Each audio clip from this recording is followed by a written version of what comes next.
Well, September is an important month for women's health, and my next two guests know that better than most. It is now Gynecological Cancer Awareness Month, and with me now is cervical screening advocate Gynae Moapohe and Bridget Jackson, the head of the Gynecological Cancer Foundation. Quite a mouthful. I'm sure I can fit on your card. Can you spell it? It is also Cervical Screening Month, isn't it? Yes, it is. Tell us why this month is so very important, and particularly here in New Zealand.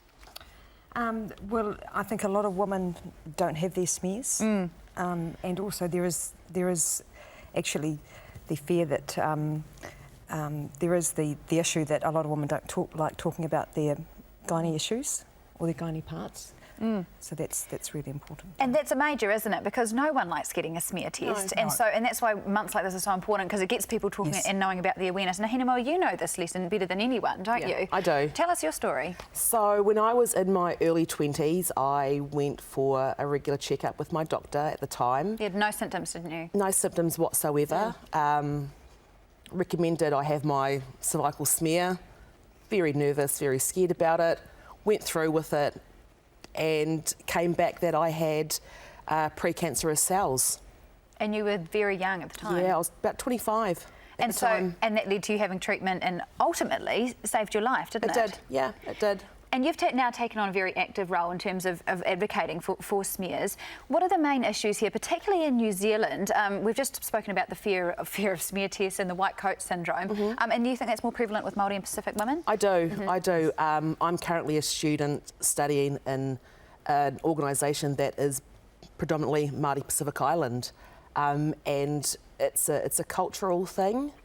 You know, a lot of Māori and Pacific Island women have a fear of going to a doctor or a nurse and having to have that procedure. They see it as an embarrassment, as a shame, and they shouldn't be. And Bridget, you were speaking about the links with obesity as well. Absolutely. In terms of the stats that we're seeing. Absolutely. Well, today's paper even highlighted the fact that 1 in 3 people in New Zealand are obese, and there was a focus on Māori absolutely being 50%, over 50%, and in the Pacific Island community 68%.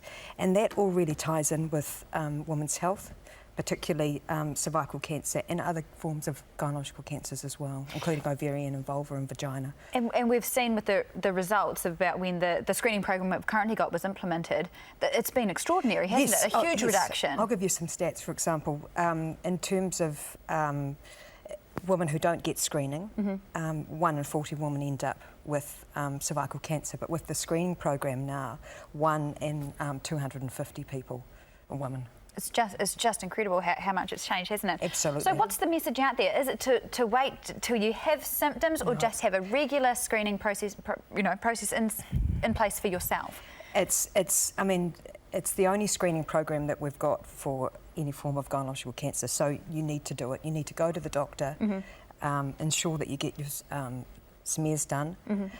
The other thing is you need to listen to your body. If there's any symptoms that are not normal for you, then you need to go to the doctor, and if you're not happy with your first opinion, then you need to seek a second opinion. Seek a second and one. Speak to your girlfriends. And that's exactly what you did, particularly with your class, I understand, and you encouraged them all to go get screenings. I did. Last year, in my first year at university, I did a project about female well-being and health, and had a question to all the females in my class, who had smears regularly, who didn't, why not? And based on that, I told them a few scary stories. I told them my own experience and what I went through, and it woke up quite a few of them to go and get one done. One pertinent issue is the fact with Māori and Pacifica women, they've got a twice as higher incidence of being diagnosed with cervical cancer, and they've got 4 times the likelihood of dying. So for us as an organisation, that's a really important area. Focus, yeah. And that's our focus at the moment, is understanding these groups and making sure that we've got strategies in place to deal with this. Yeah. Well, it certainly sounds like you're doing a fine job of it. Bridget and Gynae, thank you so much both for coming in and sharing your personal story as well. Thank you. Thank you.